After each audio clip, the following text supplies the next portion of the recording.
As we see now, there's protesters there up in arms asking for another autopsy of the victim. Unfortunately, she's passed away. The parents absolutely furious at this point. The court now intervening, asking for another autopsy.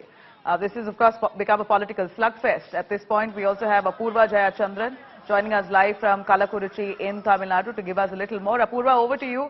A quick word from you on the case. What exactly does the government plan to do at this point, looking at enraged protesters vandalizing property? We're seeing protests that have erupted in the last few days. Has the court stepped in, and how?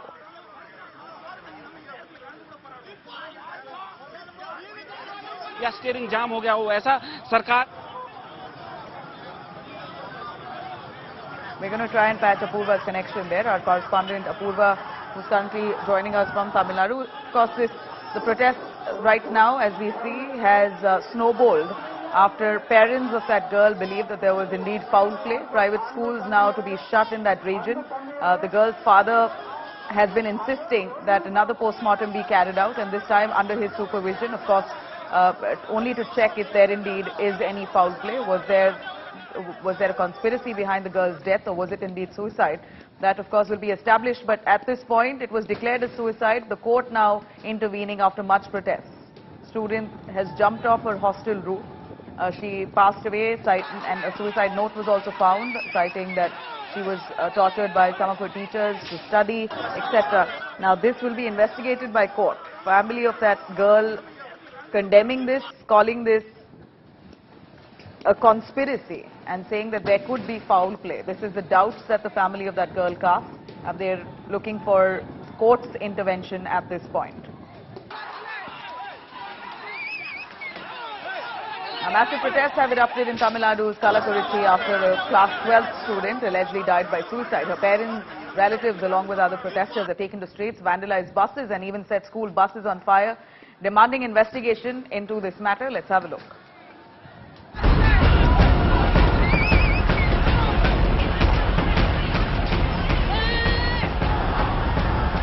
Massive protests erupt in Tamil Nadu over suicide of a schoolgirl. School buses vandalized, set on fire. Section 144 imposed after pitched street battles.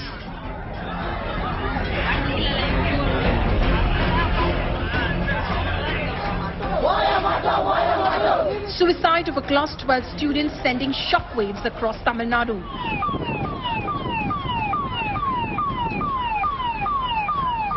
Srimati, a student from Tamil Nadu's Kallakurichi, jumped off her school hostel building on Tuesday night after allegedly being tortured by her teachers. According to police officials, the girl revealed the harassment at school in the suicide note left behind, naming 2 teachers for putting pressure on her for studies. She was declared brought dead at hospital. Autopsy showed serious haemorrhage in brain. Family members and relatives of the girl staged angry protests and blocked the Kallakurichi Salem highway, seeking an investigation into the matter. More than 1,000 protesters went on a rampage near the school on the Kallakurichi Salem highway. Many police vehicles were damaged by protesters who also pelted stones at the cops. A small group of people came for protest, so therefore we made elaborate arrangement. A DAG, 2 SPs and about 350 policemen were there. But these people collected our own large number of people, and instead of protesting, they started attacking the school, and to safeguard the school only, our policemen completely tried to protect, but then they did not stop. Therefore, we had to give a lucky charge. The girl's parents refused to take the body, seeking action against the school management and the teachers. அப்ப என் பிள்ளை மண்டையில இம்மா ரத்தம் சட்டையெல்லாம் தூக்கி போட்டா சரியான காயம். 3வது மாடியில இருந்து வீழ்ந்த ஒரு பொண்ணுக்கு சட்டை பூரா எப்படிங்க காயமாவும், கை நல்லா இருக்குது, காலு நல்லா இருக்குது, மூஞ்சி நல்லா இருக்கு, மண்டை மட்டும் இம்மா ரத்தம். சரின்னுட்டு நாங்க திரும்ப கன்னியாகுமரி ஸ்கூலுக்கு போறோங்க. ஸ்கூலுக்கு போய் புள்ள வீழ்ந்த இடத்த போய் பார்த்தா ஒரு சொட்டு ரத்தம் இல்லை. While violence is condemnable, will Srimati's family get justice?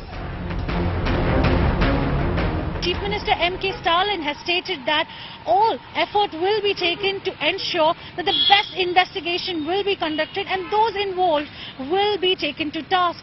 At this juncture, the family of the deceased have alleged that they find multiple discrepancies and have demanded that proper investigation be conducted.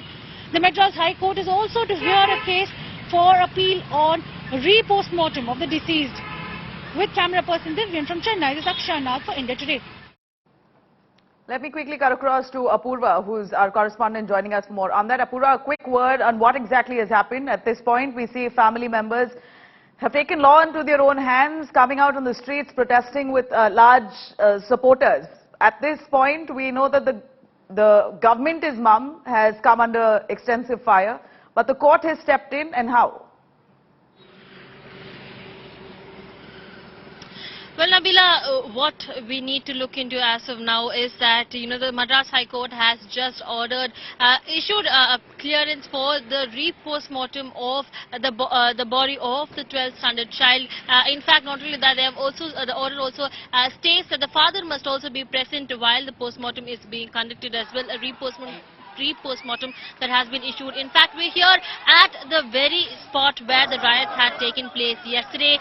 This is the Shakti International School, which is now currently, as you can clearly see by the condition, is in shambles out here.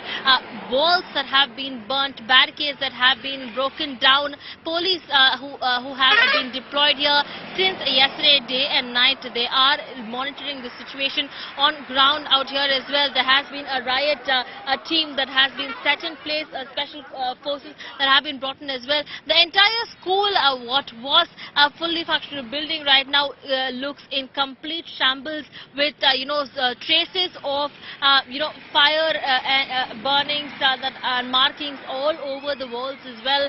This even as the riots had taken a very ugly turn yesterday. Remember, we are talking about this even as a class 12 student who had been studying in this very public school, at this very private school, had died, and the family also alleging foul play as well. Yesterday, several buses of the school properties as well as the school, in fact, had been vandalized. In fact, if my video journalist could just pan, you can also see that the glasses of the building that has been broken down, the air conditioners that have been set to fire, the entire school board, which was, the international school, that has been burned down as well. You can clearly see the extent of vandalism that has taken place here with the unrest that had taken place here at Kallakurichi yesterday. Section 144 that has still been set in place right now.